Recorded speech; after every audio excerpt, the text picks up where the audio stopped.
Revati, very smart, flexible.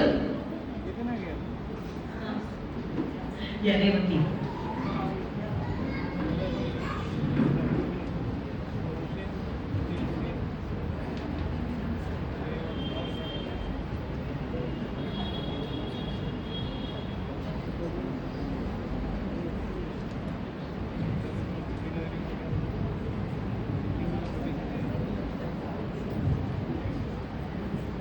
सगळ्यांना माझा नमस्कार.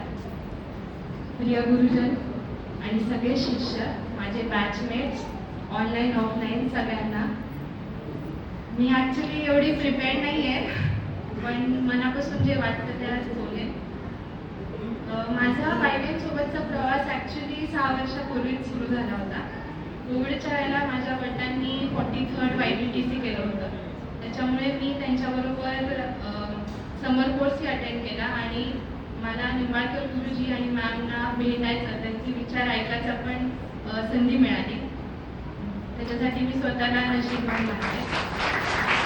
आणि मग ॲक्च्युली खरा योगचा महत्त्व मला तेव्हा कळलं जेव्हा माझ्या वडिलांना कोविड झाला होता आणि 80% फुफ्फुसात इन्फेक्शन असूनही ते त्यातनं बाहेर पडले.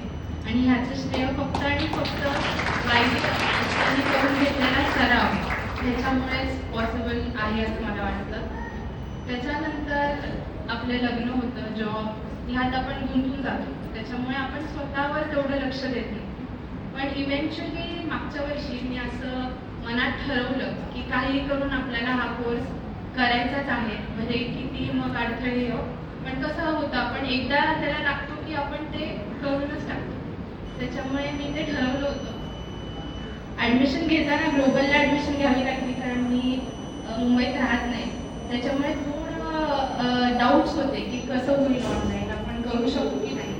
पण मी तुम्हाला आज हे 100% सांगू शकते की YBNची जी पद्धत आहे, जे ग्रेडेड कोर्स आहे आपला, प्रिलिमिनरी टू स्टँडर्ड, जे स्टेप बाय स्टेप आपल्याला शिकवलं जातं, ते तुमच्याकडनं प्रॅक्टिस करून घेतात आणि हळूहळू तुम्हाला तसं मोल्ड करतात की तुम्ही त्यांच्यासारखंच शिकवायला लागता आपोआप. म्हणजे तुम्हाला ते लक्षातच येणार नाही की मला हे जमत नाही, तू हे मी करू शकते. ह्यात जो ट्रान्सफॉर्मेशन होतो तो तुमच्या नकळत होतो. त्याच्यामुळे तुम्हाला ते लक्षात येणार नाही.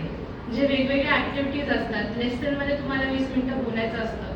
सुरुवातीला आय एम शुअर सगळेच घाबरले होते हे ऐकून, पण हळूहळू जेव्हा तुम्ही 1 मिनिटं 3 मिनिटं तेवढा कॉन्फिडन्स येतो सगळ्यांसमोर बोलायचा, तुम्ही आपोआप 20 मिनिटं इतक्या सहजपणे बोलून जाता की म्हणजे मॅजिक आहे हे ॲक्च्युली.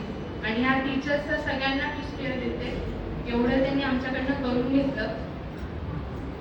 आणि अजून एक गोष्ट, शुद्धिक्रिया ऑनलाईन करणं म्हणजे असं वाटलं होतं हे शक्यच नाही आहे. पहिल्या दिवशी जेव्हा मला वस्त्र धोती शिकवली होती तेव्हा 2 इंच पण वस्त्र जात नव्हतं गळ्याखाली.